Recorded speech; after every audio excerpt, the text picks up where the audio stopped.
Major, तुम सिर्फ उतना ही जानो जितनी तुम्हारी क्षमता है, उससे ज्यादा नहीं। झेल नहीं पाओगे तुम। तुम्हारे अंदर वो ताकत नहीं है सच को पूरी तरह से जानने की। ये तुम्हारा सच है, और सच ये है कि मैं हूं तभी तुम हो। सच ये है कि मेरी ट्रिगर पर उंगलियां हैं तभी तुम चैन की सांस लेते हो। और सच ये है कि 7,000 फीट के ऊपर मैं अपनी हड्डियां गलाता हूं तभी तुम्हें वो सहूलियत मिलती है बुद्धिजीवियों की तरह बात करने की, संवेदनशील होने की, डिस्को जाने की, इश्क लड़ाने की, त्योहार मनाने की, जीने की। और सच ये है कि तुम्हें और तुम्हारे जैसे देश के सभी नागरिक जब सोकर उठते हैं तो उन्हें नाले और सड़कें सब साफ चाहिए। जाकर पूछो उनसे, इस सफाई में हाथ किसके गंदे होते हैं? हमारे। यही सच है मेजर, मेरा, तुम्हारा और इन सब का। दुश्मन सिर्फ बॉर्डर के उस पार ही नहीं होता, घर में भी होता है। घुन दीमक बनकर जीता है वो। वीर भोग्य वसुंधरा, यही लक्ष्य है मेरा। और ये मेरी जिम्मेदारी बन जाती है कि मैं अपने देश को अंदर बाहर हर तरह के दुश्मन से बचाऊं। नहीं तो मेजर, रोज एक नहीं 100 जमील पैदा होंगे, खड़े हो जाएंगे। और तुम किसे बचाना चाहते हो? इस जावेद को? कौम जानते हो क्या होती है?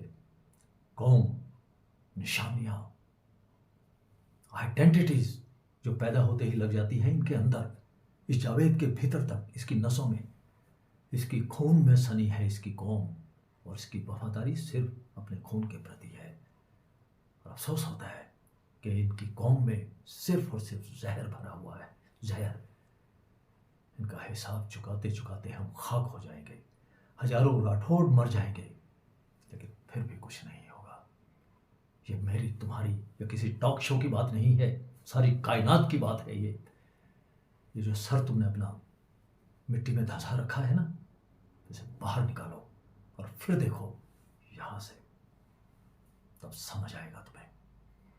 हर तारीख पर इनकी मौसमी मजहब और आतंक की मोहर लगी हुई है, लेकिन तारीख को साफ करना मुझे आता है मेजर, और वो मैं कर भी रहा हूं। सफाई। जिन्हें तुम बच्चे कहते हो ना, हाथ में AK-47 लेकर घूमते हैं लॉलीपॉप की तरह, इनोसेंट नहीं है, बच्चे नहीं हैं, टाइम बॉम्ब है साले, टाइम बॉम्ब। पिल्ले हैं आतंकवाद के। जैसे तुम इनडिसिप्लिन कहती हो, वो मेरे लिए अनुशासन है, डिसिप्लिन है, मिलिट्री की नेसेसिटी है वो। और सुनो, तुम मुझे सही गलत का ज्ञान मत देना, समझे? औकात नहीं है तुम्हारी। अगर मैं चाहूं तो सैकड़ों राठौड़ की फौज खड़ी कर दूं, और वो मैं करूंगा भी। खत्म करूंगा सालों को, एक एक दीमक को बाहर निकाल निकाल कर मारूंगा, ताकि फिर कोई जमीन पैदा ना हो, ताकि फिर किसी मयूर विहार में आग ना लगे, ताकि फिर कोई तनु रेप का शिकार ना हो। चीख रही थी वो, सोते जागते उठते बैठते सुबह शाम मुझे उसकी चीख सुनाई देती है। इसलिए मैंने राठौड़ से कहा कि गोली मार दो, सबको खत्म कर दो सालों को, बड़ा बूढ़ा बच्चा जो भी सामने आए सबको खत्म कर दो, नहीं तो ये लोग हमें खा जाएंगे। मयूर विहार के सैकड़ों घरों को खा जाएंगे ये लोग। और अगर हो सके तो सारी कौम का सफाया करो। That is what I want.